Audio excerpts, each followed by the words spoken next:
J'ai complètement conscience de ce qui se fait dans les laboratoires et des pépites qu'il y a dans ces laboratoires qui ne sont pas suffisamment valorisées sur ce territoire et qui pourraient contribuer au développement économique de ce territoire. Je suis Nadine Amusant, je suis maman de 2 enfants, je suis une femme avant tout, c'est ce qui me caractérise. Et ça caractérise le caractère d'une femme n'est pas le même qu'un homme et on va apporter des choses complémentaires à ce que font les hommes. Et puis je suis dans mon activité, dans ma fonction, je suis une chercheure aujourd'hui au service de l'écosystème de la recherche, du développement et de l'innovation, en lien à la fois avec la recherche, mais aussi surtout avec les acteurs socio-économiques et dans une moindre mesure avec le grand public. L'enfant que j'étais, qui justement est marqué par son environnement, avec la curiosité qu'elle porte, et puis aussi avec le goût de la science qu'elle a, elle a commencé ce chemin sans savoir qu'aujourd'hui elle aurait été chercheure et sans savoir aujourd'hui qu'elle aurait occupé ce poste de déléguée régionale à la recherche et à la technologie. Et donc c'est ce goût de la découverte, ce goût de comprendre les choses qui font que je me suis orientée vers des études scientifiques et qui m'ont permis justement, à un moment donné où il a fallu choisir, j'ai décidé de m'orienter vers le domaine des sciences du bois. La Guyane, c'est un territoire d'une très grande richesse qui se distingue par un patrimoine culturel et un patrimoine naturel qui est exceptionnel. Et je pense que dans l'inconscient d'un jeune, quand on est né sur ce territoire ou même quand on a ce territoire d'adoption, je pense que ça va influencer nos choix, ça va influencer nos goûts, nos aspirations. Et je crois que ça met en nous, sans le savoir, une petite graine où on a envie en fait de contribuer au développement de ce territoire. Et je crois que c'est un fil conducteur dont on n'a pas conscience. C'est vraiment après plusieurs années qu'on réalise que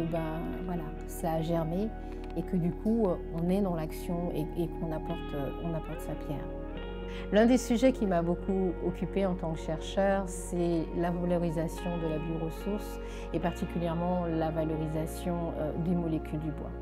On a une espèce qui est emblématique sur le territoire qui s'appelle le bois de rose, qui occupait vraiment une place très importante dans l'économie de ce territoire à la fin du 19e siècle jusqu'au début du 20e siècle. Dans ce cadre-là, avec des partenaires, avec notamment des acteurs comme l'ONF, avec d'autres chercheurs, ceux du CIRAD, mais aussi ceux de l'INRAE par exemple, nous avons développé un programme qui s'appelle le programme Limarosa, qui nous a permis justement de pouvoir acquérir de la donnée pour pouvoir dire si cette huile essentielle du bois de rose, quand on dit qu'elle est exceptionnelle, est-ce que c'est un mythe ou pas, de pouvoir proposer aussi des itinéraires techniques de production de plantes de bois de rose pour remettre en place des plantations dans un cadre de gestion durable. Ces travaux ont donné lieu et ont eu comme impact justement qu'on a pu changer la réglementation sur cette exploitation. Avant, il faut savoir que l'exploitation du bois de rose était complètement interdite sur le territoire et grâce à nos travaux, nous avons pu permettre de faire évoluer cette réglementation. Être chercheur, c'est produire de la connaissance et produire de la connaissance, ça permet d'éclairer les décideurs, mais de pouvoir répondre à des problématiques spécifiques.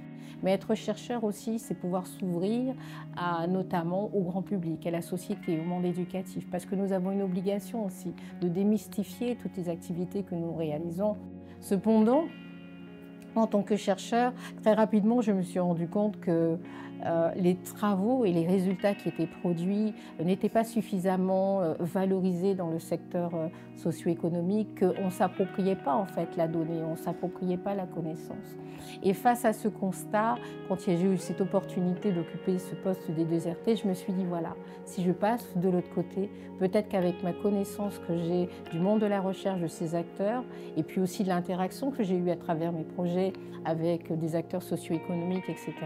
je me suis dit pourquoi pas commencer une nouvelle aventure en agissant autrement.